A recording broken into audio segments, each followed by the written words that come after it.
नमस्कार, आदाब, सत श्री अकाल। दोस्तों, ये वीडियो मैं विशेष तौर पे भ्रष्टाचारियों, रिश्वतखोरों और बेईमानों के लिए रिकॉर्ड कर रहा हूं। हम सबको न्यूटन का थर्ड लॉ तो मालूम ही होगा, सुना होगा, हम सब ने पढ़ा होगा। Every action has equal and opposite reaction, यानी जो हम करते हैं उसके बराबर का रिएक्शन होना सुनिश्चित है। ये साइंटिफिकली सिद्ध हो गया। दूसरे शब्दों में, अगर हम किसी का 4 आने बुरा करते हैं तो हमारा 4 आने बुरा होना तय है। ये साइंस ने सिद्ध किया है। फिर आप धर्म पे अगर आ जाएं तो गुरु नानक से लेके भगवान कृष्ण, भगवान राम, भगवान बुद्ध, मोहम्मद साहब, धर्म ग्रंथों को ले लें आप। गुरु ग्रंथ साहब है, कुरान शरीफ है, बाइबल है, गीता है, रामायण है, कबीरदास जी हैं, रविदास जी हैं, नामदेव जी हैं और बड़े बड़े संत औलिये संसार में आए। उन सब ने हमको ये समझाया कि जो तू करेगा, जो तू बोएगा, तुझे काटना पड़ेगा। अब वैज्ञानिक तौर पे भी ये सिद्ध हो गया और आध्यात्मिक तौर पे भी सबके यही निर्देश हैं, यही शिक्षा है कि बुरा मत बोना, बुरा मत करना। लेकिन फिर भी अगर हम बुरा करते हैं तो हमको उसका फल भोगने के लिए तैयार रहना चाहिए। ये मेरे दिमाग में क्यों आया, मैं ये क्यों रिकॉर्ड करना चाह रहा हूं। हमारे चैनल को देख के दुनिया भर से हमें फोन आते हैं और लोग बहुत दुखी हैं, रोते हैं। मतलब मैं उनकी समस्याएं बयान नहीं कर सकता हूं, तो मैं सोचता रहता हूं कि अध्यात्म के मुताबिक, महापुरुषों के मुताबिक, साइंस के मुताबिक इन लोगों ने खुद ही बोया होगा। क्योंकि अगर किसी और ने गुनाह किया था तो उसकी सजा थोड़ी मिली है इनको। इन्होंने खुद ही पाप किए होंगे, खुद ही बेईमानियां की होंगी, धोखाधड़ियां की होंगी, कत्लो गारत की होगी, उसकी सजा इनको मिल रही है। अब जब सजा मिल रही है तो ये रोते हैं, बिलखते हैं, गिड़गिड़ाते हैं, बिलबिलाते हैं। कोई उनकी मदद करने वाला नहीं है कहीं भी। मुझे बहुत कष्ट होता है। तो वहां से ये आइडिया मेरे दिमाग में पनपने लगा कि जो लोग दिन रात रिश्वत लेते रहते हैं, दिन रात भ्रष्टाचार करते रहते हैं, बेईमानियां करते रहते हैं, उनका क्या होगा। कर भला हो भला, अंत भले का भला। अध्यात्म में तो दया को बहुत बड़ा स्थान दिया गया है। जैसे महापुरुष कहते हैं कि पापी से घृणा मत करो, पाप से करो। मेरे मन में आया कि कोशिश करें, आपको जितने प्रमाण चाहिए हों आप मुझसे संपर्क कर सकते हैं।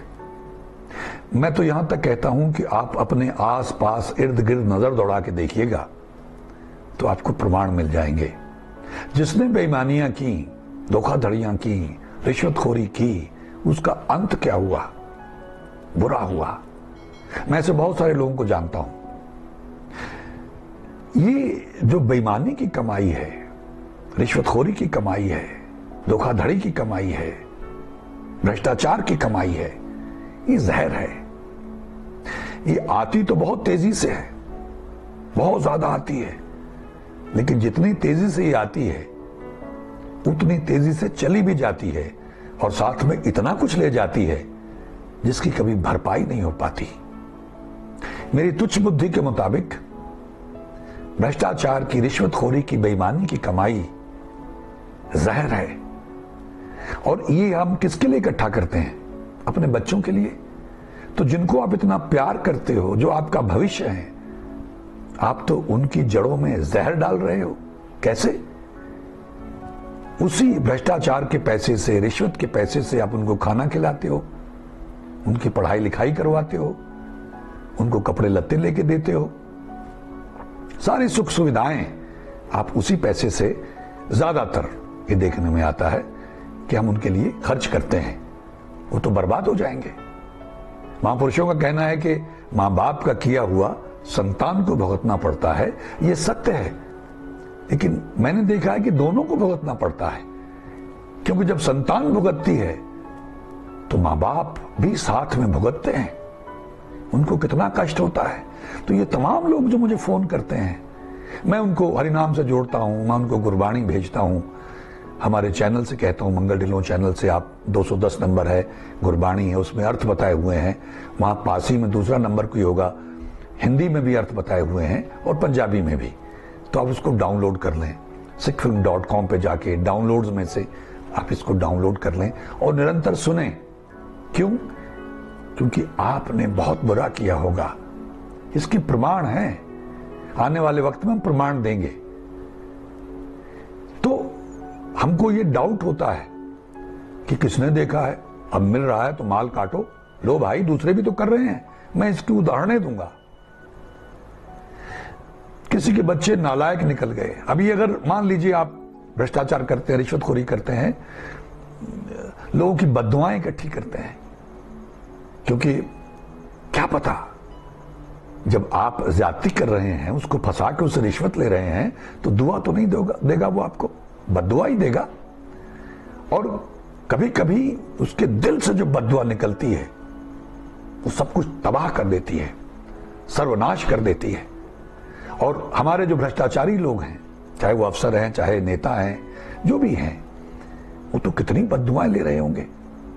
तो कई बार लोग कहते हैं वो भी भ्रष्टाचारी है, वो इतने पैसे ले रहा है, ये करा, उसने तो इतनी बड़ी जायदाद बना ली है, इतनी बड़ी बिल्डिंग बना ली है, बड़ी बड़ी गाड़ियां, इतना बैंक बैलेंस है, तो उसको तो कुछ नहीं हो रहा, फल रहा है उसको। नहीं, उसका घड़ा भी भरा नहीं होगा। अभी जो हमको मिला हुआ है, ये हमने पीछे अच्छे कर्म किए तो मिला है। आप क्यों बर्बाद करना चाहते हो?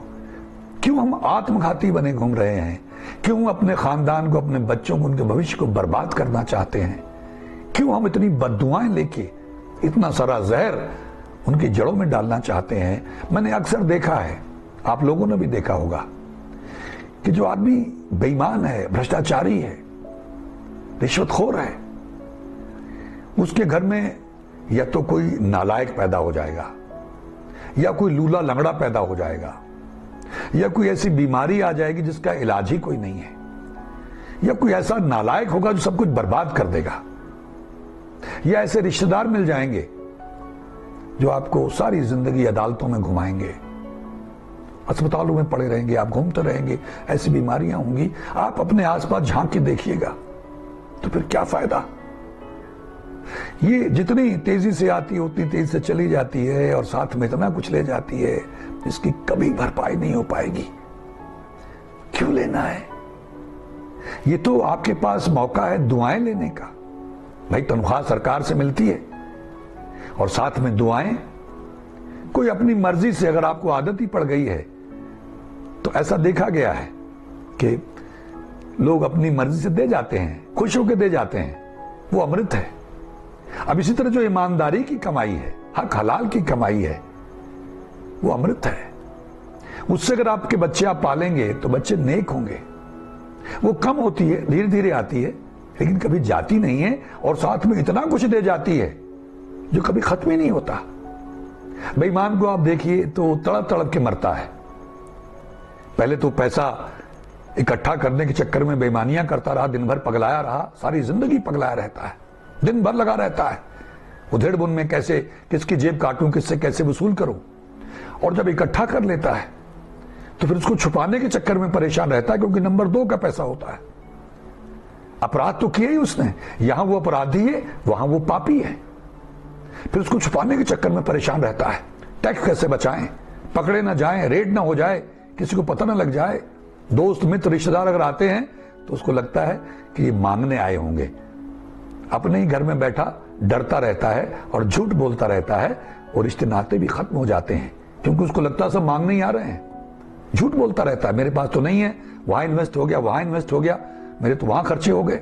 और फिर जब मरने का टाइम आता है, फिर तड़पते हुए मरता है, उसको लगता है कि बड़ी मुश्किल से इकट्ठा किया था, अब ये लड़के, इनको मालूम नहीं, बर्बाद कर देंगे। और ऐसा होता भी है कि उसके बच्चे इंतजार करते हैं कि बुढ़ा कब मरेगा, ताकि हमको खुली छुट्टी मिल जाए, हम खूब खर्च करें।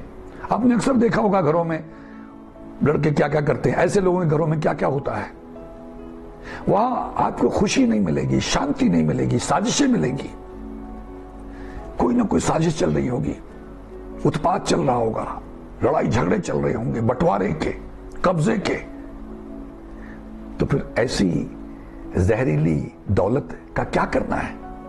और दूसरी तरफ जो ईमानदारी से जिसने हक हलाल की कमाई की, उसने महल तो नहीं बनाए होंगे, लेकिन ना तो उसकी आत्मा भी कोई बोझ होगा और उसके बच्चे इतने लायक होंगे कि उसके जीते जी उसके सपनों को साकार करेंगे और वो शांति से मरेगा। और मरने के बाद में वो बच्चे उसकी पुण्यतिथि पे पुण्यदान करेंगे, कथा करेंगे, पूजा पाठ कराएंगे, उसकी आत्मा को भी वो फल पहुंचता रहेगा।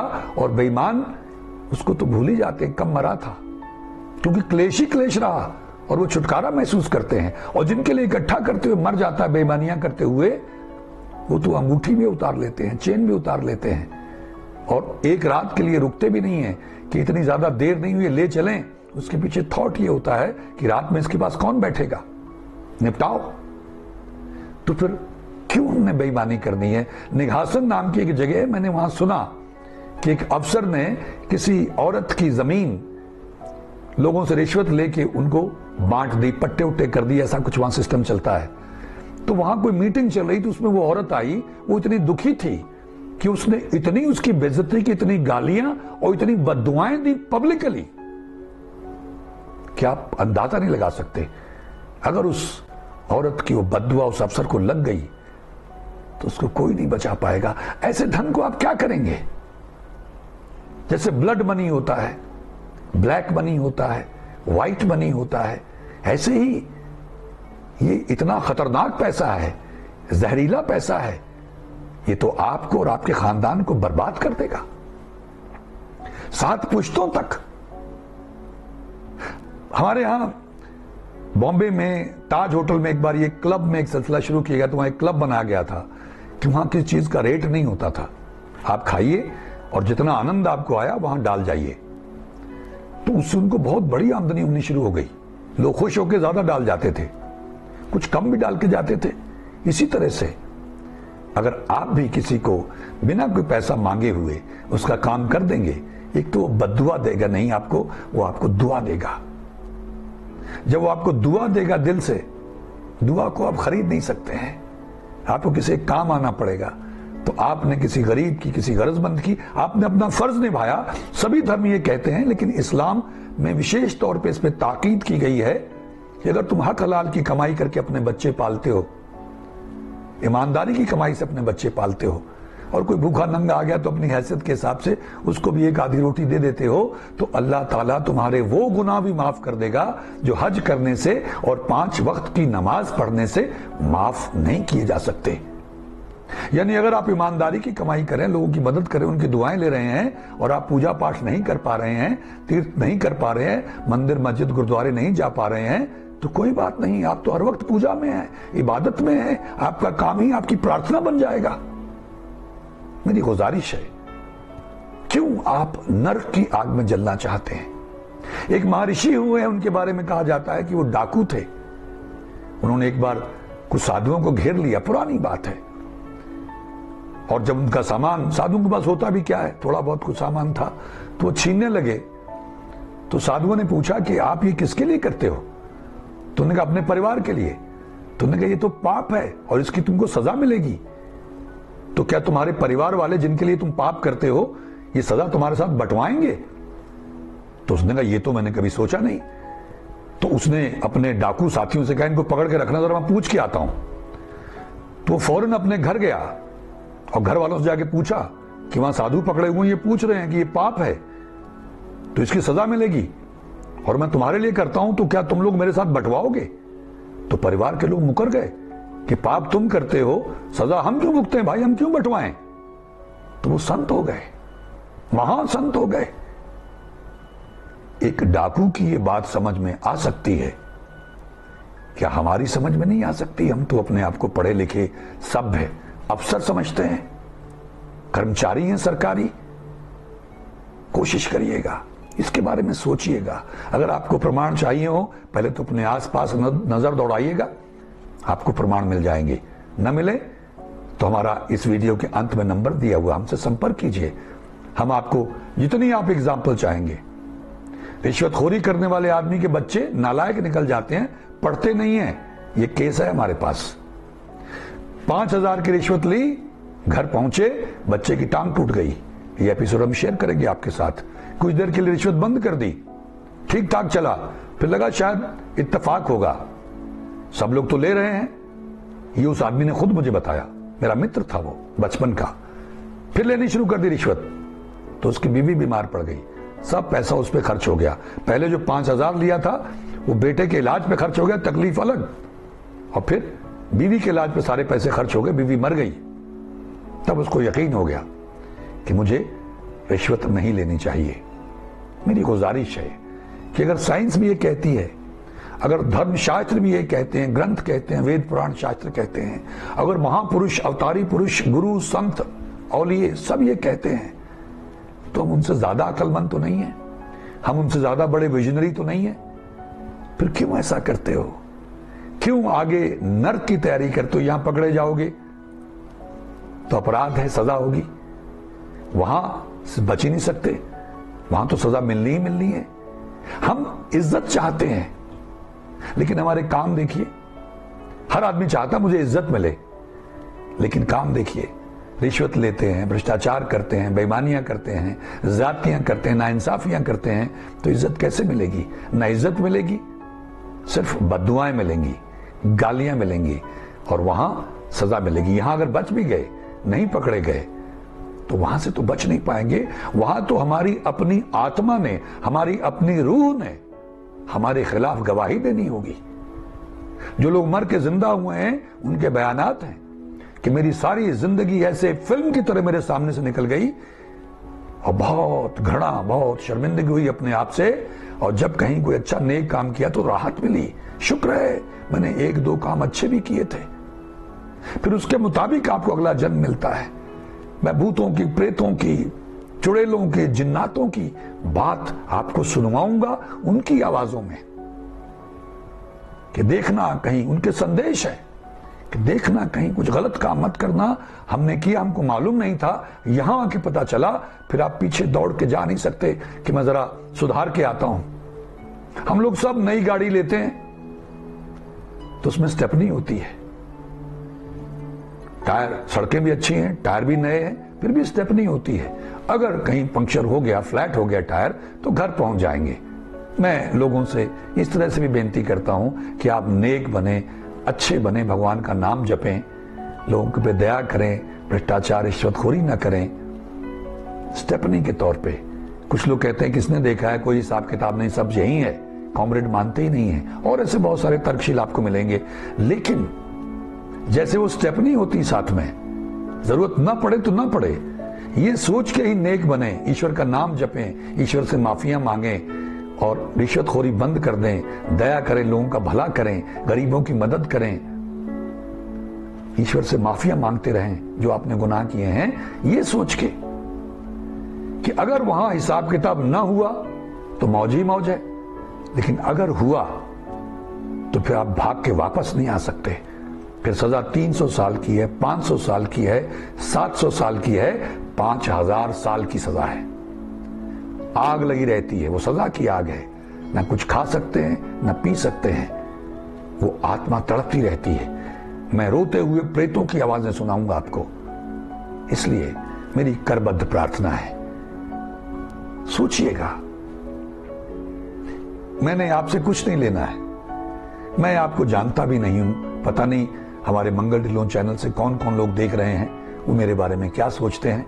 लेकिन जो महापुरुषों ने कृपा करके, जो ईश्वर ने कृपा करके मुझे सुझाया, मुझे विचार दिया, मुझे साहस दिया, मुझे योग्यता और हिम्मत दी कि बेटा ये बोल, तो मैं बोलने लग जाता हूं। मैं कोई विद्वान नहीं हूं, ज्ञानी नहीं, ज्ञाता नहीं हूं, लेकिन ईश्वर की बड़ी कृपा है, बड़ी दया की ईश्वर ने मेरे ऊपर, तो मुझे ईश्वर इस्तेमाल करते हैं। तो हो सकता है बहुत सारे लोगों का उद्धार किया ईश्वर ने, अवतार बन के आए, संत बन के आए, गुरु बन के आए, राक्षसों का उद्धार किया, सज्जन ठग जैसों का उद्धार किया, हमारे सिख धर्म में ही आता है। तो हो सकता है ये संदेश किसी ऐसे भ्रष्ट के लिए हो, किसी ऐसे रिश्वतखोर के लिए हो, किसी ऐसे बेईमान के लिए हो जिसने कहीं पिछले जन्म में कुछ अच्छा बोया होगा और अब वो समय आ गया होगा और ये संदेश ईश्वर ने उसके पास पहुंचाना होगा। मेरे जैसे निर्गुण को ये माध्यम बना के बुलवाया और ये उसके पास पहुंच जाएगा। यकीन मानिए, मैं रोज ये देखता हूं कैसे कैसे लोगों के पास कैसे मालिक विधि बना के पहुंचा देता है और उस पर असर होता है, उसका जीवन बदलता है। अगर आपका भी जीवन बदले, अगर आपको ये बात अच्छी लगे, पकड़ में आए और आप इस पे चिंतन मनन करके सोच के निर्णय कर लें कि अब रिश्वत नहीं लूंगा, मदद करूंगा, दुआएं लूंगा, जो उसकी श्रद्धा है देना है दे जाए, नहीं देता तो कोई बात नहीं, तो यकीन मानिए उस ईश्वर को साक्षी जान के कह रहा हूं ये संदेश आप ही के लिए था। और जो लोग नहीं रिश्वत लेते हैं, बेईमानी नहीं करते हैं, वो भी और परिपक्व हों और भला करें और कमाई करें और दुआएं लें, ईश्वर का नाम जपें। अंत में इतना ही जो हर बार जो मेरा मेन मकसद है, जो आधार है कि ईश्वर का नाम जपें, चलते फिरते आते जाते वाहिगुरु वाहिगुरु, अल्लाहू, हरिओम तत्सत, जो भी आपको अच्छा लगता हो, गॉड इज ग्रेट, ये कहते रहे मन में और रात को रिपीट पे लगाएं। हमारे यहाँ सुखमनी साहिब है, मूल मंत्र है, शब्द है, हमारे मंगल जिलों चैनल पे ही है 210 नंबर, वो शब्दों को डाउनलोड कर लें, वो टेस्टेड हैं, रात को लगा के सो जाएं। आपके अचेतन को सुनने दें, सारा खेल अचेतन का है। दिन में कान में लगा के आंखें बंद करके सुने, गुरुद्वारे मंदिर में जाएं, वहां कुछ सेवा करें, वहां नाक रगड़ के माफी मांगें, ये सब करें और लोगों का भला करें, दया करें। आप सोच नहीं सकते कि आपके जीवन में कैसा बदलाव आएगा। जिस आनंद के लिए आप भागे दौड़े घूम रहे हैं वो आपको आपके अंदर से मिलना शुरू हो जाएगा। लेकिन जल्दबाजी नहीं करनी है, धीरे धीरे हमारे तमाम वीडियोस देखिए, उसमें कहीं ना कहीं आपको आपके सवाल का जवाब मिलेगा। माध्यम मुझे ईश्वर ने बनाया है, जवाब देने वाला वो है, जवाब किसी और का होगा, संदेश किसी और का होगा, लेकिन मालिक उसके पास की तरीके से पहुंचा देता है किसी न किसी माध्यम से। सो आप सबका बहुत बहुत धन्यवाद जो लोग आज से मेरी ये प्रार्थना स्वीकार करके नेक बनने का प्रयास करेंगे, रिश्वत बंद करेंगे, दया करेंगे, लोगों का भला करने का प्रयास करेंगे। मैं उस ईश्वर को साक्षी जान के कहता हूं कि मैं सदैव के लिए उनका ऋणी रहूंगा, उनका आभारी रहूंगा, क्योंकि नेक आप बनेंगे, दुआएं आप लेंगे, आप की कुल का उद्धार होगा, आपको दरगाह में ईश्वर की जगह मिलेगी, आप नरक की आग से बच जाएंगे, उस 300, 500, 700 साल की सजा से बच जाएंगे और मेरे जैसा निर्गुण महापुण्य कमाने में कामयाब हो जाएगा। यही मेरा लक्ष्य है, यही मेरा मकसद है। आप सबका बहुत बहुत धन्यवाद। ईश्वर हम सबका भला करे। नमस्कार, जय हिंद, जय भारत।